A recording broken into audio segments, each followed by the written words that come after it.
This game sat in my backlog for years, and now that I finally had a chance to play it, um, I've got some thoughts. Believe it or not, this is the first Zelda game I've actually finished since Ocarina of Time for the Nintendo 64. Yeah, let's talk about it.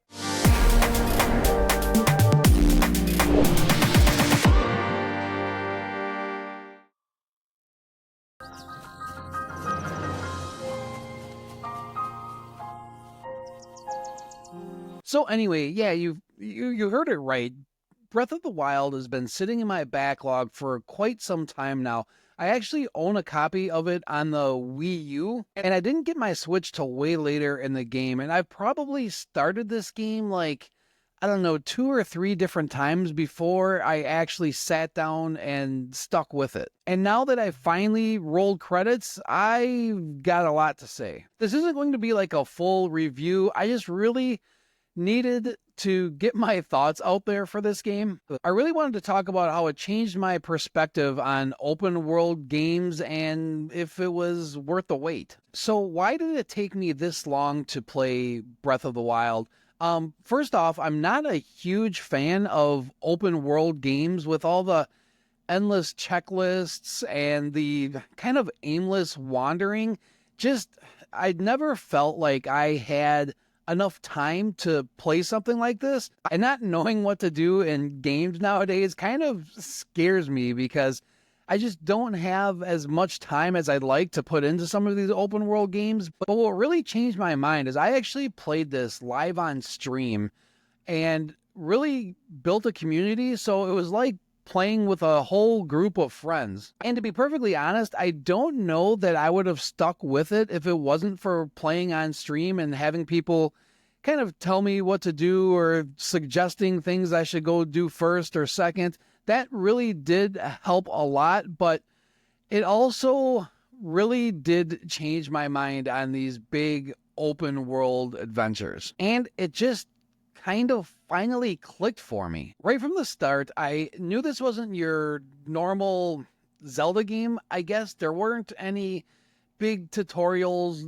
zero hand holding. It just dropped you into the world and was just like, hey, figure it out. Only real tutorials that I remember are fighting the smaller guardians inside some of the shrines. It kind of gave you an idea of how to do that, but after that, you were really on your own, and it was honestly a little intimidating. I mean, you could literally just walk to Ganon straight from the start of the game. I don't advise it, by the way, but you could. That's how much freedom there was in this game. It really felt like this was the type of game that Nintendo envisioned for Zelda right from the start. If you think back to the old first NES game, it was about as open world as you could possibly do for an 8-bit game. And I think that was one of the driving reasons why I kept playing this one. There were so many nods to the old Zelda, some of the same feeling that you got from Hyrule from playing the original one, you get in this as well. The gameplay in Breath of the Wild is what really, really shines, I think. Everything revolves around exploring and player creativity. I can't tell you how many times where I was going in to do one specific objective and got sidetracked like 3 different times on the way there. And that's kind of the charm to this as well. You can say, hey, I'm going to go finish this one particular shrine or maybe this one particular side quest, and then get pulled into 8 different directions while you're trying to get there. But for whatever reason in this one, it did not give me that overwhelming feeling. It gave me a sense of really wanting to explore Hyrule. And it's all designed to let you approach challenges however you want. That's one of the big things I loved about this. If you wanted to just try and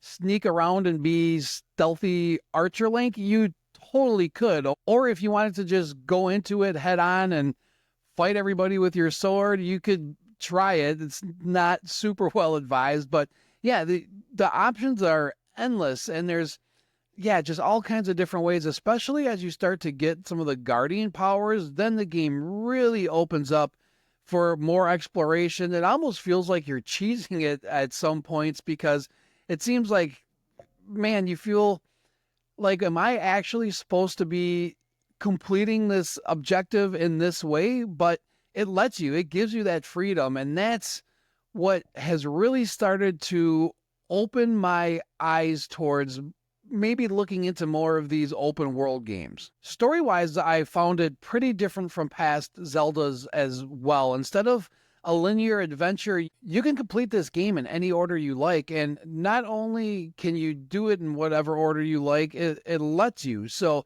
even though the challenge might be a little bit more difficult going in one order opposed to the other, it's still possible. And the art style, man, this was probably my favorite part about this game is I absolutely loved the art style. I believe it could last the test of time too. As far as I'm concerned, they can make every Zelda from here on out in the same art style, and I would be perfectly happy. The music was also super well done. They do such a great job in this one, no matter what you're doing with the music just kind of sets the mood everywhere. And I can't stress enough how much this helps a video game. It really just immerses you into the world. And this one is just does a spectacular job of that. I honestly wasn't sure what to expect as I got further and further into this one either.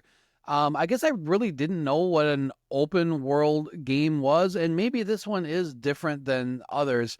I did play games like Skyrim, Shadow of the Colossus, although I wouldn't consider Shadow a open world game. It was way more linear than a lot of these, but it's just one of the things that I think really made this click as well is just playing in the sandbox that is Hyrule. It ended up being one of those games that you could just throw in and play whenever for whatever. You don't even have to have an objective. You can go gallivanting around and do some side quests for hours on end. You can hunt around and find Korok seeds. I mean, it's just endless, and every little thing is fun. I think that's the biggest takeaway from this is no matter what you're trying to do, it never, to me anyway, never got super repetitive or boring whatsoever. I could plug it in anytime and just lose myself in this world for hours on end. And there's so much to do. I was shocked by all the side quests, and not only the side quests, but just like the different little mini quests that were in the game. You know, you would come across like an island, and all of a sudden that turned into a whole quest in itself that you could spend hours on doing. There was a few of those, or you could come across a huge labyrinth that you didn't have to do. There was no reason to do it, but you could just explore the labyrinth and see what was in there. Maybe you found a cool piece of armor or some more gear that would lend itself to getting closer to trying to fight Ganon. It was just, again, an open, endless adventure. It was just fun. It was just a blast. And I can't stress enough how much the community helped me with this one as well. I don't know if there was any way that I would have found all the different side quests or mini quests, whatever, that I did in this game without the community kind of pushing me in a particular direction, saying, hey, you know, why don't you go over to this island and play and do this side quest, or go over here and do that. The crazy thing too was I put in probably like, I don't know, 160 hours or so. And I thought I had done a ton of this game. But when I looked at my game progression, it was under 22%. So, you know, go figure. And I was honestly shocked. So I can see myself throwing this in and just for a casual gameplay session, I'm still probably going to play it. I don't know that I'll 100% it, but it's still going to be worth just jumping into Hyrule when I feel like it. As far as the difficulty goes in this one too, I felt that it was just right. One of the things that I liked was if you weren't prepared and you were just in the overworld, some of those enemies can really be a thorn in your side. They can do some serious damage and take you out in a second. But what's nice is if you did die, it just kind of puts you not too far back from where you were, then you can save it throughout the entire world except for some very specific side quests or adventures inside the game that does not let you save. But I really liked that level of difficulty. It was enough to keep you on your toes, but not enough where it got frustrating. And when I would fail at beating up a group of enemies or something like that, it just added more fuel to the fire to make me want to keep doing it over and over again until I like wiped out the tribe or whatever and was able to grab their treasure or whatever else they were hiding.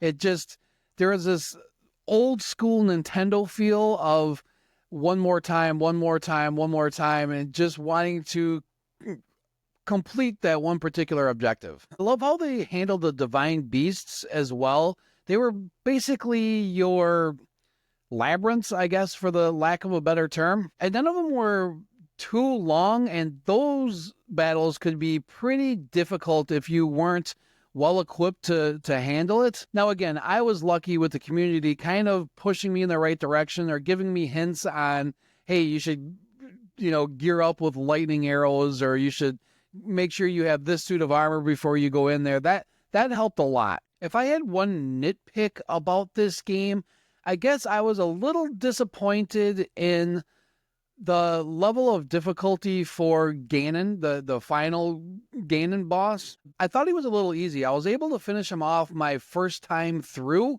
Not only that, I actually did it twice because I realized that I was missing one of the memories. So I went back, reloaded the game, went back, got that final memory, and then went and finished them off again. And within a 2-hour time span, it probably only took me like an hour and a half maybe. But that's getting really nitpicky. If I had one other gripe, I would say that it would have been nice if after you've beat Ganon, if maybe things change when you reloaded up your game. Maybe the world was a little bit different, or Hyrule, everyone in Hyrule was happy and you could talk to them, and maybe you could even open up some more quests to just continue playing, but your continue actually starts right by Ganon, so it doesn't give you, it's still, don't get me wrong, it is still a huge open world, but I wish there was some level of time you could play after Ganon's demise. So just wrapping it up, if you're like me and have a huge backlog of games, or you tend to play games way later or years after they've come out, definitely do not sleep on Breath of the Wild. I'm really excited to try and get into Tears of the Kingdom as well sometime down the road, but this game was an absolute gem, and I am so glad I finally sat down and played this thing. As far as if I'll be playing it again, not anytime soon. I might find myself jumping into it here and there just for the heck of it, but since I do have Tears of the Kingdom waiting, I might be more pressed to jump into that instead. So yeah, I cannot recommend this game enough. It's so well done. The open world, the atmosphere, just everything about this game. Again, I just so happy I got the chance to play it, and can't wait to see where this series goes in the future. It's definitely one of my favorite games of all time. Let me know what you thought of Breath of the Wild. Were you like me and you played it way later, or did you play it right when it first came out? Are you still playing it today? I'm really interested to see what other people are thinking about this one. Also, if you like going through my backlog and into retro or homebrew gaming, you can check out other videos over here. That's it. Thanks so much for hanging out, and we will see you in the next video. Late.